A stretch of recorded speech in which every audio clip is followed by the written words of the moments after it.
Olá, mulheres. Hoje é o dia 216 de 365 dias. Iniciaremos a leitura em 2 Crônicas, capítulo 35, versículo 1. Josias celebrou a Páscoa ao Senhor em Jerusalém, e eles mataram os cordeiros da Páscoa no 14º dia do primeiro mês. Josias estabeleceu os sacerdotes nos seus cargos e os animou a servirem na casa do Senhor. Disse aos levitas que ensinavam a todo Israel e estavam consagrados ao Senhor: ponham a arca sagrada no templo que Salomão, filho de Davi, rei de Israel, construiu. Vocês não precisam mais carregá-la nos ombros. Agora sirvam ao Senhor, o Deus de vocês, e ao seu povo de Israel. Preparem-se segundo as suas famílias, segundo os turnos de vocês, segundo a prescrição de Davi, rei de Israel, e as de Salomão, seu filho. Ministrem no santuário segundo os grupos das famílias de seus irmãos, os filhos do povo, e que haja para cada grupo uma parte das famílias dos levitas. Matem os cordeiros da Páscoa, santifiquem-se e façam preparativos para que os seus irmãos comemorem a Páscoa segundo a palavra do Senhor, dada por meio de Moisés. Josias deu ao povo, para todos os que ali estavam, 30.000 cordeiros e cabritos do rebanho, todos para os sacrifícios da Páscoa, além de 3.000 bois. Tudo isso foi tirado dos bens do rei. Também os seus príncipes fizeram ofertas voluntárias ao povo, aos sacerdotes e aos levitas. Hilquias, Zacarias e Jeiel, chefes da casa de Deus, deram aos sacerdotes para os sacrifícios da Páscoa 2.600 cordeiros e cabritos e 300 bois. Conanias, os seus irmãos Semaías e Natanael, e também Asabias, Jeiel e Josabade, chefes dos levitas, apresentaram aos levitas para os sacrifícios da Páscoa 5.000 cordeiros e cabritos e 500 bois. Assim se preparou o serviço e os sacerdotes se puseram nos seus lugares com os levitas, pelos seus turnos, segundo a ordem do rei. Então, mataram os cordeiros da Páscoa e os sacerdotes aspergiam o sangue recebido das mãos dos levitas que tiravam a pele dos animais. Puseram de parte o que era para os holocaustos e o deram ao povo, segundo os grupos das famílias, para que estes o oferecessem ao Senhor, como está escrito no livro de Moisés. E assim fizeram com os bois. Assaram o cordeiro da Páscoa no fogo, segundo o rito. Cozinharam as ofertas sagradas em panelas, em caldeirões e em frigideiras, e as repartiram entre todo o povo. Depois os levitas prepararam o que era deles e dos sacerdotes, porque os sacerdotes, filhos de Arão, se ocuparam até a noite com o sacrifício dos holocaustos e da gordura. Foi por isso que os levitas prepararam o que era deles e dos sacerdotes, filhos de Arão. Os cantores, filhos de Asaf, estavam nos seus lugares, segundo o mandado de Davi, de Asaf, de Remã e de Jedutum, vidente do rei. Também os porteiros estavam junto aos portões. Não necessitaram abandonar o seu serviço, porque os seus irmãos, os levitas, preparavam o necessário para eles. Assim se estabeleceu todo o serviço do Senhor naquele dia para celebrar a Páscoa e oferecer holocaustos sobre o altar do Senhor, segundo o mandado do rei Josias. Os filhos de Israel que estavam presentes celebraram a Páscoa naquele tempo e a festa dos pães sem fermento durante 7 dias. Nunca se celebrou uma Páscoa como essa em Israel desde os dias do profeta Samuel, e nenhum dos reis de Israel celebrou uma Páscoa como essa, que Josias celebrou com os sacerdotes e levitas e com todo o Judá e Israel, que estavam ali, e com os moradores de Jerusalém. Foi no 18º ano do reinado de Josias que foi celebrada essa Páscoa. Depois de tudo isso, quando Josias já tinha restaurado o templo, o rei Neco, do Egito, subiu para guerrear em Carquemias, junto ao rio Eufrates, e Josias saiu para lutar contra ele. Então Neco mandou mensageiros a ele, dizendo: O que você tem contra mim, rei de Judá? Não venho contra você dessa vez, mas contra o reino com o qual estou em guerra. E Deus disse que me apressasse. Pare de se opor a Deus que está comigo, para que ele não o destrua. Mas Josias não voltou atrás. Pelo contrário, se disfarçou para lutar contra ele. Não deu ouvidos às palavras que Neco lhe havia falado da parte de Deus e foi lutar no vale de Megido. Os flecheiros atiraram contra o rei Josias. Então o rei disse aos seus servos: Tirem-me daqui, porque estou gravemente ferido. Seus servos o tiraram do carro de guerra, levaram-no para o segundo carro que ele tinha e o transportaram para Jerusalém. Ele morreu e foi sepultado nos túmulos de seus pais. Todo Judá e Jerusalém prantearam Josias. Jeremias compôs uma lamentação sobre Josias, e até o dia de hoje todos os cantores e cantoras, nas suas lamentações, se têm referido a Josias. Isso se tornou um costume em Israel, e essas lamentações estão escritas no livro das Lamentações. Quanto aos demais atos de Josias e às suas obras de misericórdia, segundo está escrito na lei do Senhor. E aos seus atos, tanto os primeiros como os últimos, está tudo escrito no livro da história dos reis de Israel e de Judá. O povo da terra tomou Joacás, filho de Josias, e o fez rei em lugar de seu pai em Jerusalém. Joacás tinha 23 anos de idade quando começou a reinar e reinou 3 meses em Jerusalém.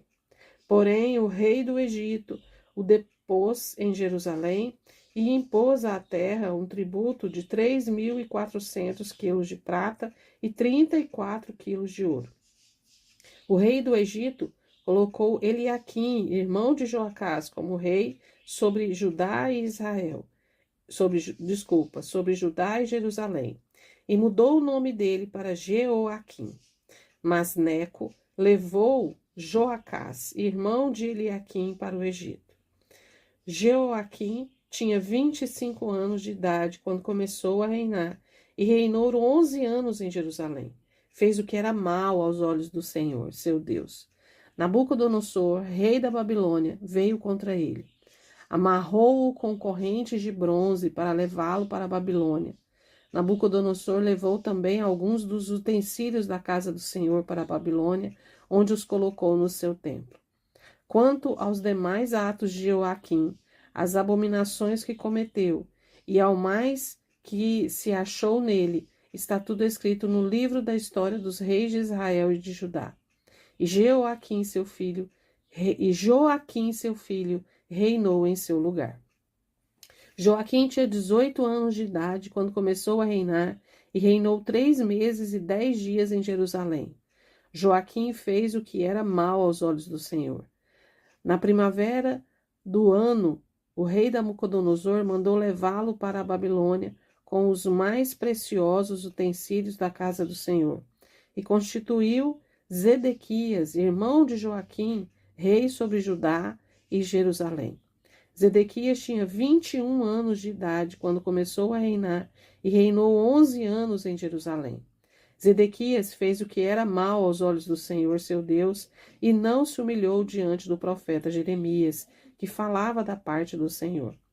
Também se rebelou contra o rei Nabucodonosor, que o tinha obrigado a jurar fidelidade em nome de Deus. Foi teimoso e tanto endureceu o seu coração que não voltou ao Senhor, Deus de Israel.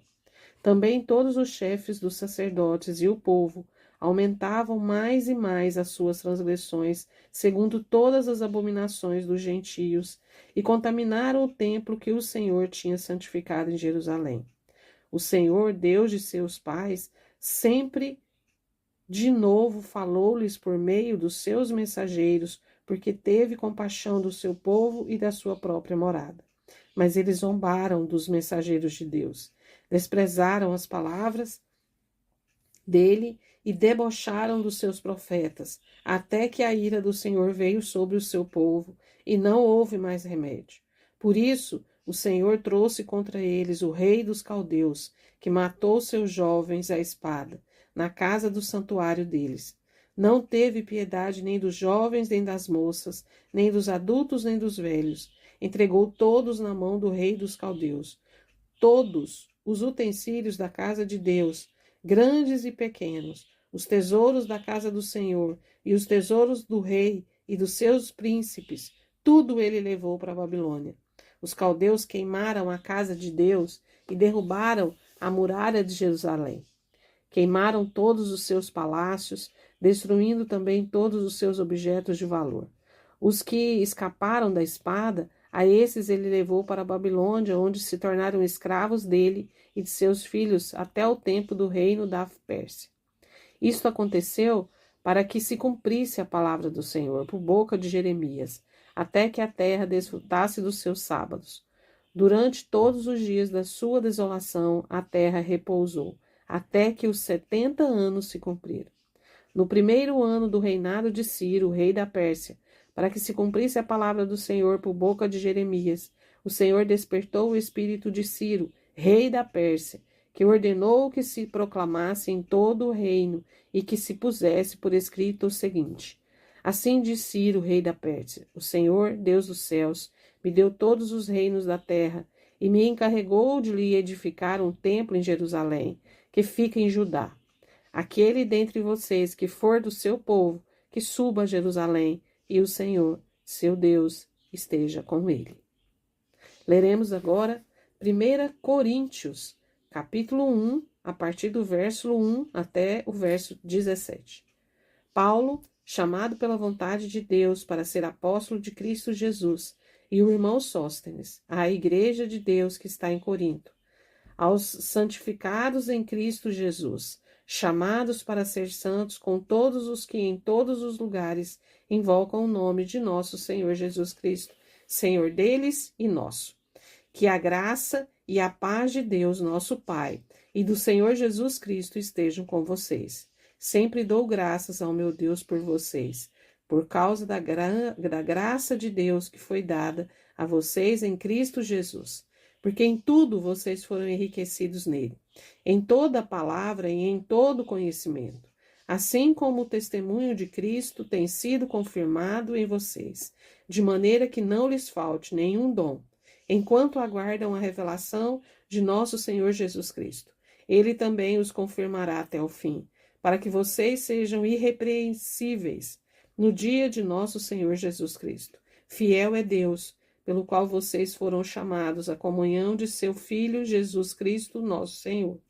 Irmãos, pelo nome de nosso Senhor Jesus Cristo, peço-lhes que todos estejam de acordo naquilo que falam e que não haja divisões entre vocês. Pelo contrário, que vocês sejam unidos no mesmo modo de pensar e no mesmo propósito. Pois, meus irmãos, fui informado a respeito de vocês que alguns membros da casa de Cloe de que há brigas entre vocês. Refiro-me ao fato de que cada um de vocês dizer: eu sou de Paulo, eu sou de Apolo, eu sou de Cefas, eu sou de Cristo. Será que Cristo está dividido? Será que Paulo foi crucificado por vocês, ou será que vocês foram batizados em nome de Paulo? Dou graças a Deus por não ter batizado nenhum de vocês, exceto Crispo e Gaio, para que ninguém diga que vocês foram batizados em meu nome. Batizei também a casa de Estéfanas. Além destes, não me lembro se batizei algum outro. Afinal, Cristo não me enviou para batizar, mas para pregar o Evangelho, não com sabedoria de palavra, para que não se anule a cruz de Cristo. Amém? Leremos agora Salmos de número 27, a partir do versículo 1 até o 6. O Senhor é a minha luz e a minha salvação. De quem terei medo? O Senhor é a fortaleza da minha vida. A quem temerei? Quando malfeitores me sobrevêm para me destruir, meus opressores e inimigos, eles é que tropeçam e caem. Ainda que um exército se acampe contra mim, não se atemorizará o meu coração. E se estourar contra mim a guerra, ainda assim terei confiança. Uma coisa peço ao Senhor e a buscarei, que eu possa morar na casa do Senhor todos os dias da minha vida, para contemplar a beleza do Senhor e meditar no seu templo. Pois no dia da adversidade ele me ocultará no seu abrigo, no interior do seu tabernáculo me acolherá. Ele me porá no alto de uma rocha. Agora será exaltada a minha cabeça acima dos inimigos que me cercam. No seu tabernáculo oferecerei sacrifício de júbilo. Cantarei e salmodiarei ao Senhor. Amém? Agora leremos Provérbios, capítulo 20, versos 20 e 21. Se alguém amaldiçoou seu pai ou a sua mãe, a sua lâmpada se apagará na mais densa escuridão. A posse antecipada de uma herança, no fim, não será abençoada. Essa foi a nossa leitura de hoje.